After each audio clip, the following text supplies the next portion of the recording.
할렐루야.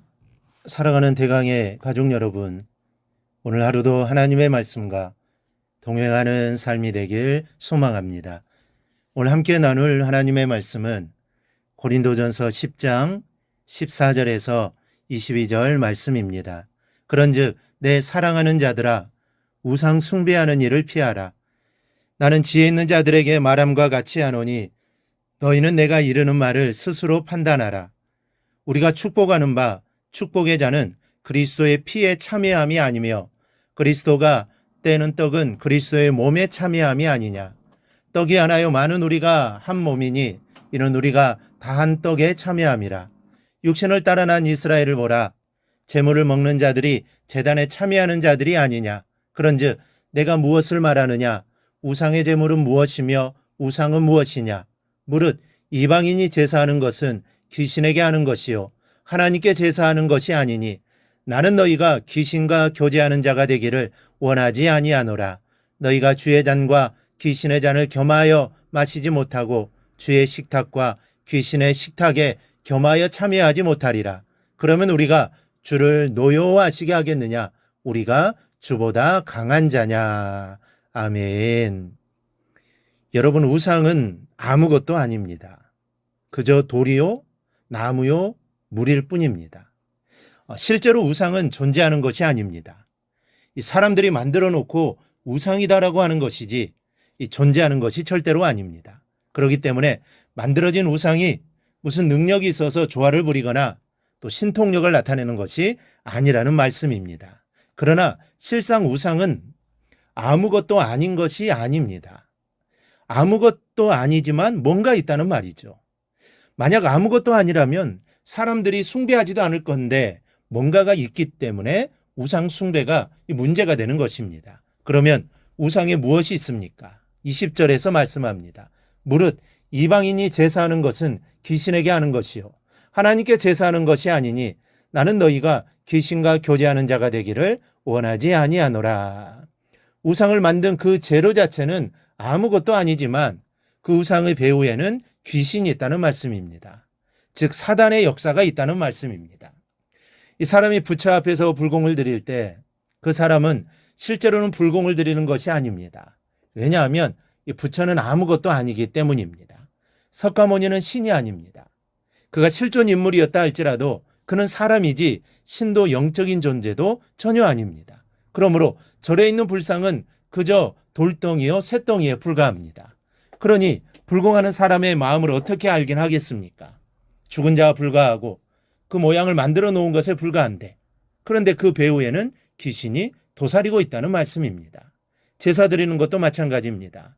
제사 때 음식을 차려놓고 신주나 돌아가신 분의 사진이나 초상화를 앞에 놓고 절하는 것은 생각하기에 따라서는 부모나 조상을 존경하는 것 같습니다.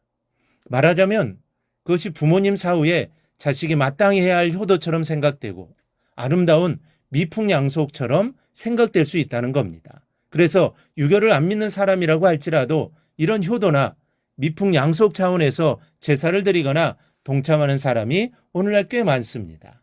그러나 이것은 효도도 아니요 미풍양식도 아닙니다. 귀신에게 제사하는 것이라고 20절은 분명히 말씀합니다. 귀신에게 속는 것일 뿐입니다. 그래서 본문 서두에서 바울은 우상 숭배하는 일을 피하라고 엄하게 명령한 것입니다. 어떤 분이 느지막하게 신학을 시작했습니다. 그런데 이분은 얼마 전까지 대단한 불신자였습니다. 어느 정도였느냐 하면 제사를 드리고 나거나 집안에 불미스러운 일이 일어날 조짐이 있을 때는 꼭 돌아가신 할머니가 어머니의 꿈에 나타나서 가르쳐 준다는 겁니다.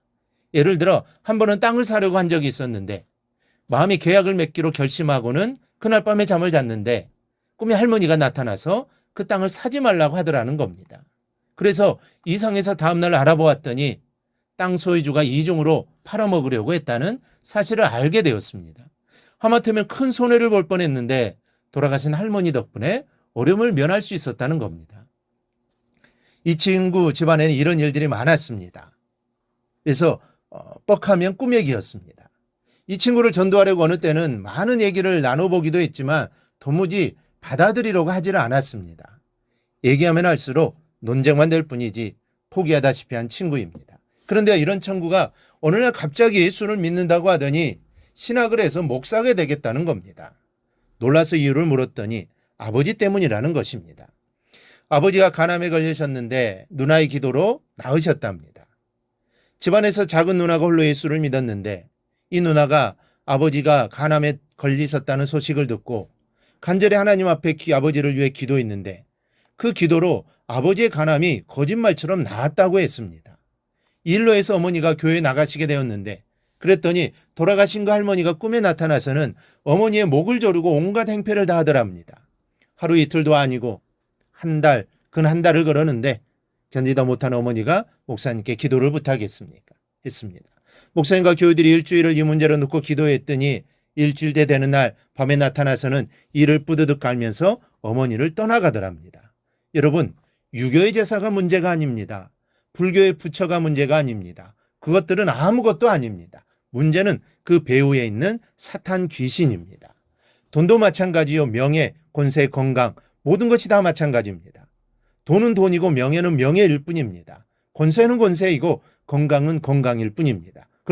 그런데도 하나님을 사랑하는 것보다 더 돈에 대해 집착하는 것, 명예나 권세에 대해 집착하는 것, 건강에 대해 지나치게 집착하는 것은 우상숭배요.